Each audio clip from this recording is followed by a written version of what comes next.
My name is Ethan Cole. I'm a wildlife documentary filmmaker. Last year, I got a rare opportunity to shoot deep within an undisclosed region of the Amazon rainforest, a place so remote it doesn't even exist on official maps. This hidden patch lay beside the Rio Carmesi, where a reclusive tribe lived, but they never welcomed outsiders into their land. We used our government connections to secure permission, but that journey became the most terrifying chapter of my life. We were there to film a peculiar river rumored to turn blood red at times, a phenomenon the locals feared but couldn't explain. My crew included Isla, my assistant and camera operator Gabe, the sound engineer Marcos, our local fixer.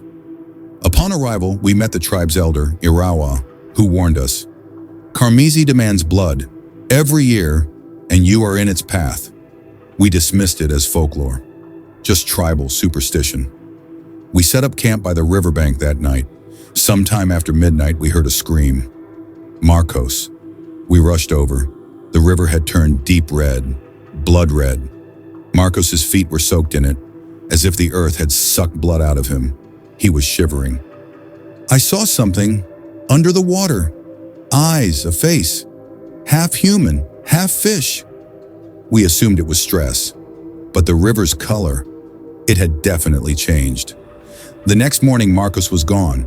Only his shoes remained by the bank, surrounded by crimson water, as though he'd been swallowed whole. We begged Irawa for help. He only said one word, "Yara." Then he added, "She is the daughter of the river, as old as time. When a stranger steps into her home, she calls to them. They never return." Gabe laughed. "So we're gonna die because of a mermaid?" But that laugh never returned with him that night. That night, we started filming using our thermal camera. What I saw chilled me to the bone. A woman's figure, submerged, hair flowing, staring straight into the lens. Not just staring, peering through us. Suddenly, Gabe screamed. He'd been near the water. By the time we got there, he was already being pulled under. His feet didn't touch the ground, just bubbles, and a faint whisper. "One more." Now it was just me and Isla.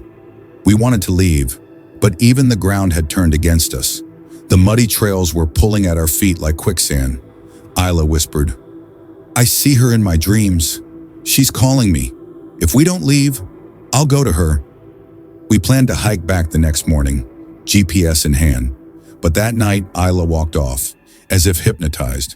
I chased after her and saw her stepping into the river. In the middle of the river stood a rock. Isla was on it, eyes closed, and Yara behind her. She was part woman, part creature, branches like serpents in her hair. Her skin glistened with scales. Her face was disturbingly beautiful, but her eyes were pitch black. I screamed Isla's name. She didn't even turn, just leaned back and disappeared into the water. Then Yara looked at me and whispered, "You've seen my secrets. Now you belong to me." I woke up 2 days later in a different tribal village. They found me unconscious by the riverbank. I was out for 15 days. The river still exists. It still turns red sometimes. I swore never to return, but the nightmares never stopped. Isla's voice haunts my dreams. "The river is mine, Ethan, and so are you." I deleted the footage, every file, every clip. But each week, the same video appears in my inbox. Gabe's scream, Isla's final walk, and Yara's eyes. Someone, or something, keeps calling me back. And on certain nights, when I turn the tap on in my apartment, it's not water that flows out, it's red. The river demands blood, Ethan, and you're the only one left. This story is based on real claims made by documentary filmmaker Ethan Cole. His footage was never recovered, and 2 crew members, Gabe Foster and Isla Torres, remain missing to this day. The Rio Carmesi has no official listing in any Brazilian geographic records. Still, several unverified satellite images show a thin, winding river near Acre State that occasionally turns red during the monsoon season. Some believe it's a natural algae bloom. Others think it's something ancient and angry. Locals still whisper the name Yara in hushed tones. She's believed to be a forgotten deity or a cursed spirit, protecting her waters from outsiders. If you ever find yourself deep in the Amazon and the river starts to turn red, leave immediately, because once Yara has seen you, she never forgets. My name is Aidan Brooks. I'm a geologist. Last year, I was conducting research in a rare part of the Amazon rainforest. We were there to study luminous minerals hidden deep underground. But what we found wasn't just beneath the earth, it was straight from hell. This story happened to me, and if I had stayed silent, that thing might have already taken someone else. It all started the day we reached a location south of the Rio Tapajos, called by the locals Terra dos Susurros, or the Land of Whispers. The soil there was unusually luminous, glowing faint green by day and radiating a bluish halo at night. I'd never seen anything like it. My team had 3 others: Megan, mineral expert; Carlos, translator; and Dr. Nico, archaeologist. Carlos warned us, "This land speaks, but those who listen never return." We laughed it off. We set up camp. That night, strange clicking sounds started coming from the earth, as if something was moving underneath. Carlos began mumbling in his sleep. "No olhe para ela. Ela está esperando." "Don't look at her. She's waiting." By morning, there were burn marks on his feet, as if someone had touched him from beneath the soil. Dr. Nico discovered a deep fissure within the glowing soil, stretching downward like a dark wound in the earth. We lowered a camera inside. What it showed froze our breath. Dozens of human faces, buried in the glowing earth. Eyes open and slowly moving. Megan immediately wanted to stop, but Nico insisted they were bodies of an ancient civilization, buried through ritual. What we didn't realize was they were still alive. That night, Carlos screamed and woke us. He was writhing on the ground, clutching his ears like something had screamed inside them. He said, "I heard her. She lives beneath. Her skin is like soil, but her eyes are fire." Moments later, his eyes turned completely white, and by the next morning, he was gone. Only one message was carved into the stones: "Don't dig her light." Megan was now terrified. We tried to leave, but the GPS had stopped working. The terrain had changed, like the earth was shifting itself. Megan found blue glowing patches forming on her skin. When I flashed my torch, I saw something horrific. Tiny mouths had formed on the tips of her fingers, and they were whispering, "Come down, join us." That night, Megan vanished too. Only Dr. Nico and I were left. He forced me to descend into the fissure. He was obsessed. The truth is down there, and truth swallows us. We went down about 40 feet deep. There was a cavern, its walls throbbing like the pulse of a living heart, and there a shape of a woman, formed from glowing earth, but breathing. She opened her eyes one and looked at us. Nico screamed, "She sees us! She's awake!" The next moment, Nico rose into the air, his eyes lit with blue fire. Then his body exploded, absorbed into the earth. I barely escaped.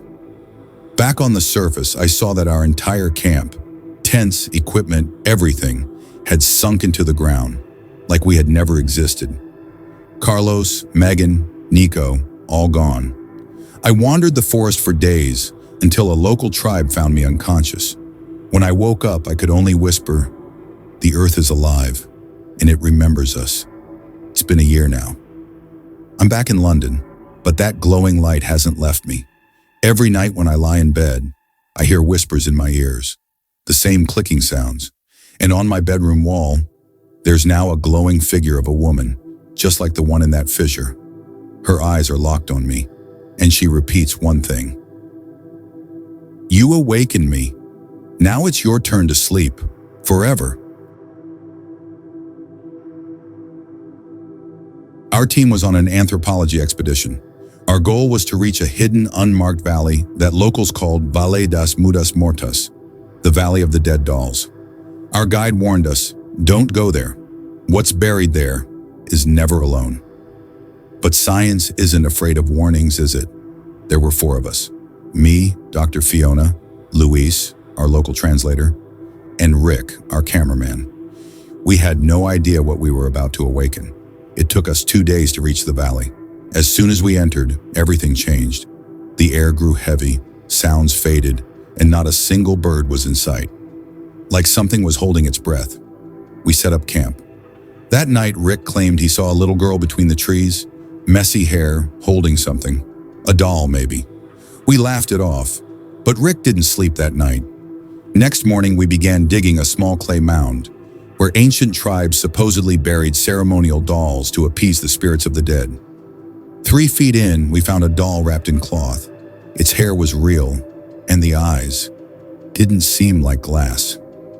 Fiona whispered, "This is a ceremonial doll, preserved for centuries, but it's still wet." I touched it. It was warm. That night, Rick vanished. We searched everywhere, but his footprints ended suddenly in the jungle, as if the earth had swallowed him whole. Luis only said one thing. "She took him. She's never alone." We decided to head back, but the path was gone. Our GPS stopped working. The compass spun aimlessly, and night had never felt so dark. The next day we tried to find our way out, but the valley had closed itself off, like the jungle had sworn not to let us leave. Then we saw them. Dolls hanging from the trees, hundreds of them. Each with a different face, each pair of eyes staring in a different direction. But one doll looked exactly like Fiona. Fiona screamed. That night, Fiona told us the girl came to her in a dream. Made of sand, but alive. She said to Fiona, "Give my doll back, or give me your life." We decided to bury the doll again, but it was missing from the tent. And by midnight, Fiona was gone.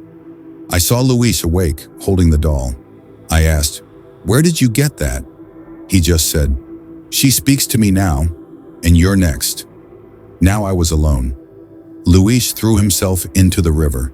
His face in his final moments was smiling, like he'd been freed. I returned to the camp. Inside the tent, I found a note, written in a child's handwriting. The last one is the quiet one. Now I hear the doll's voice day and night. "Ethan, come play. Ethan, bury me again." I came back, but something inside me is broken. That same doll from the jungle is now under my bed. I've buried it many times, but every morning it's back.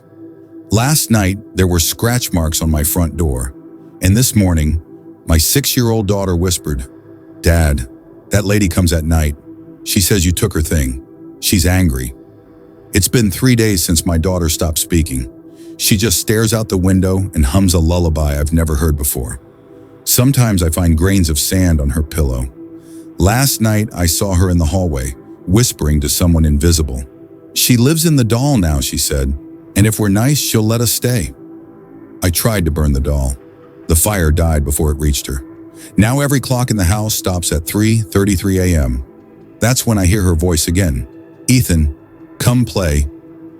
And sometimes I whisper back, because silence is the only thing that keeps her calm.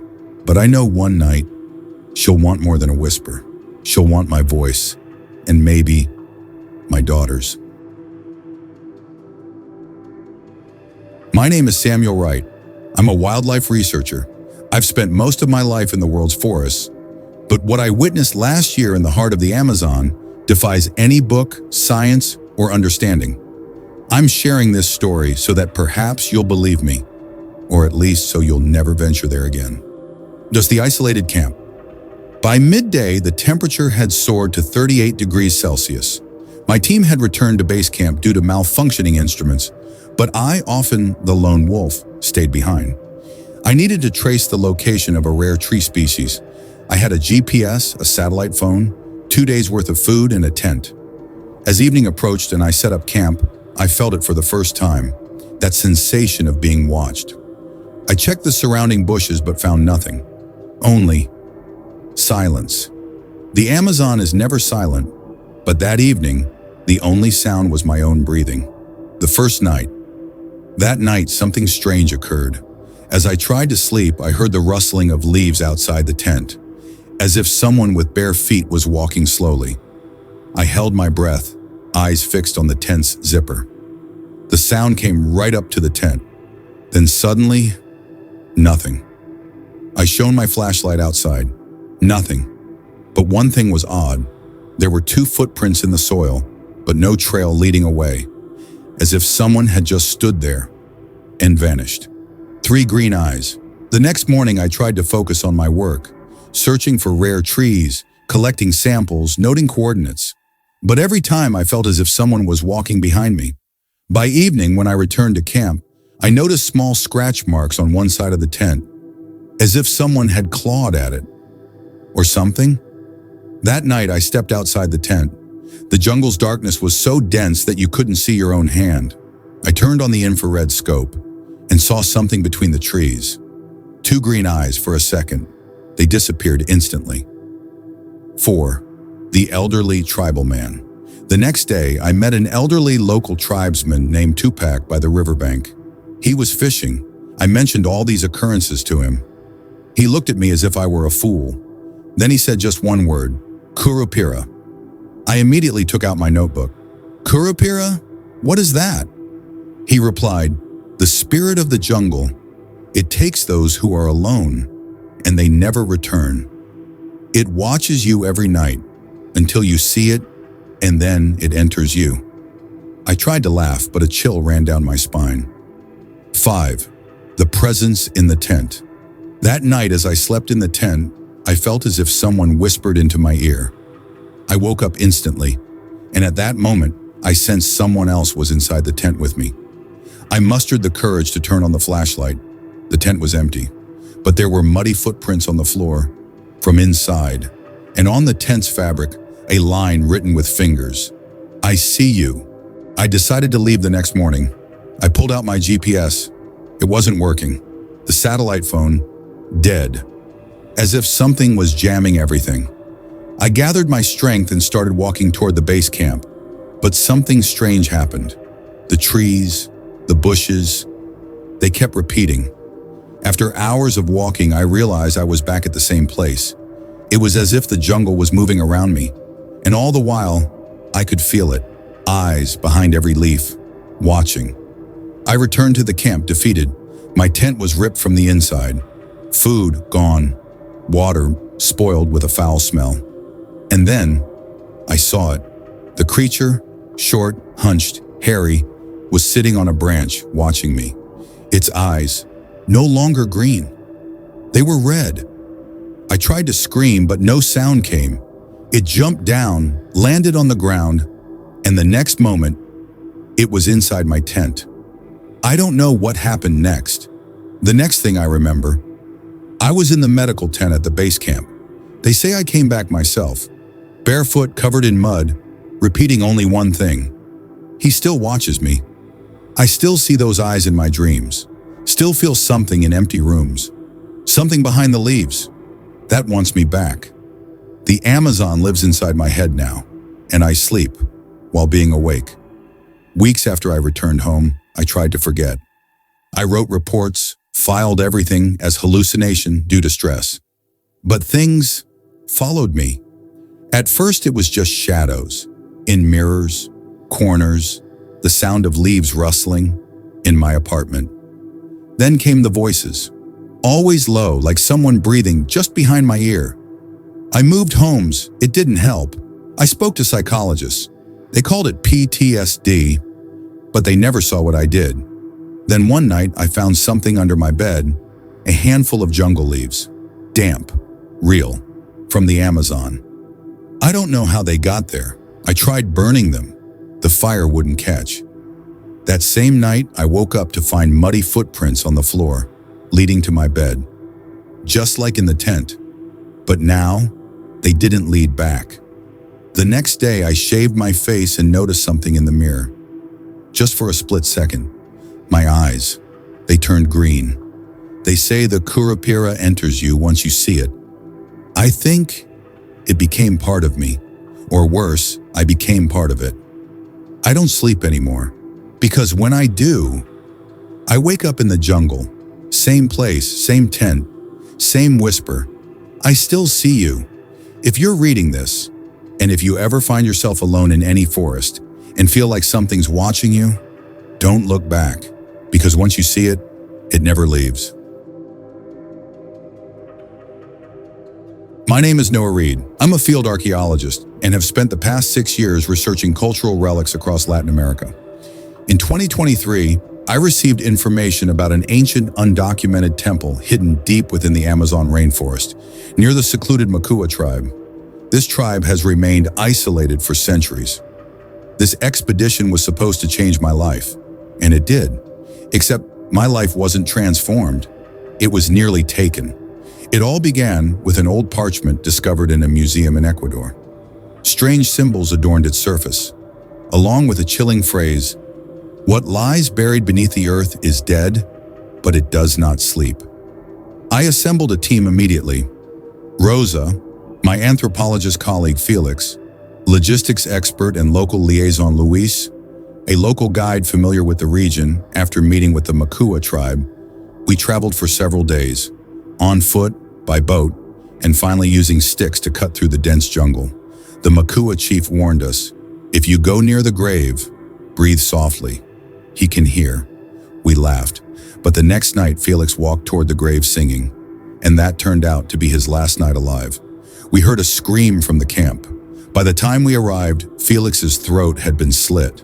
No animal tracks, no claw marks, just a clean, precise cut. And on his chest, scrawled in blood, was one word, Wakara. We cleared the site and uncovered a strange doorway, a circle of stones with a stone face in the center. Its eyes were closed, but the face wasn't human. It belonged to something else. Rosa said, "This resembles the first being in Makua mythology, not quite human." We opened the stone door. Inside was complete darkness. Symbols lined the walls. If what lies beneath awakens, the jungle will fall silent forever. A staircase descended about 30 feet. All three of us climbed down. The first thing we felt was the wind, soft, rhythmic, as if something was breathing beneath us. Rosa shone her torch, a massive stone hall. In the center, a sarcophagus. Louis backed away, whispering, "I've seen this face in my dreams. I can't stay here." We insisted. We approached the coffin. Symbols covered the lid. I tried to read them. The one who awakens demands not the body, but the soul. Rosa reached out and opened it.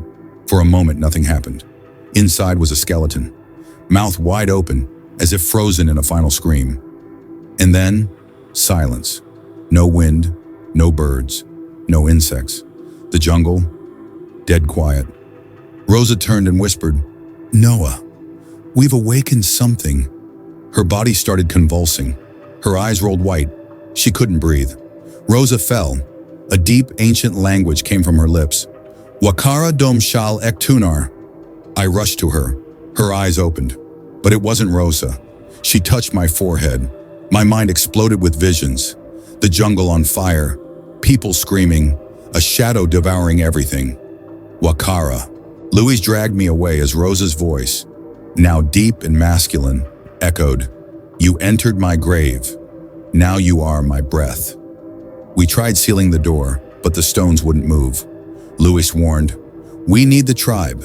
If not, this jungle is doomed." We returned to the Makua village. They already knew. The chief said, "Once Wakara wakes, only the firebringer can stop him. Are you afraid of fire?" I said no. Next morning I returned alone. But the jungle had changed. Green leaves turned black. The air smelled of decay. I opened the door. Rosa stood waiting, but her eyes were hollow, void of humanity. I raised the torch and set the chamber ablaze. As the fire spread, a tremor shook the ground. Rosa, or Wakara, let out a scream that tore through the jungle. The stone door shut on its own. Darkness, silence. I collapsed. It's been a year. The jungle is green again. But at night I see the coffin, wide open. Rosa calls to me, "You became my breath, Noah, and breath must never stop." I've quit archaeology, but last week I found Amazonian soil at my doorstep, with one word scratched into the dirt. Wakara. Even now I sometimes hear it, that faint breathing, when everything around me is silent. I tried moving away. I sold my old research gear, moved north, even took a job in a completely different field. But you can't escape a curse when it lives inside you. A few weeks ago, I woke up gasping. My mirror had fogged, not from breath, but from inside the glass. Like something on the other side was breathing back. I called Luis. He never picked up. I later learned he went missing, disappeared while leading another group through the jungle. No trace, nothing. But I already knew. Wakara never needed a jungle, just a doorway, just a soul, and I gave him both. I started recording everything. Every nightmare, every whisper, every flickering shadow. One night, while reviewing audio from a sleep monitor, I heard my own voice, muttering in that ancient tongue, Wakara Domshal Ek Tuner. But I hadn't spoken. I was asleep. Or maybe he was awake. They say ancient spirits can anchor themselves to bones, to places, even to memories. But Wakara breathes. He's not memory, he's presence, and he has found a new host. I keep the torch close now, under my bed, matches in my drawer, candles in every room. Fire is all that holds him back, for now. But how long can I keep the flame burning when I'm running out of breath?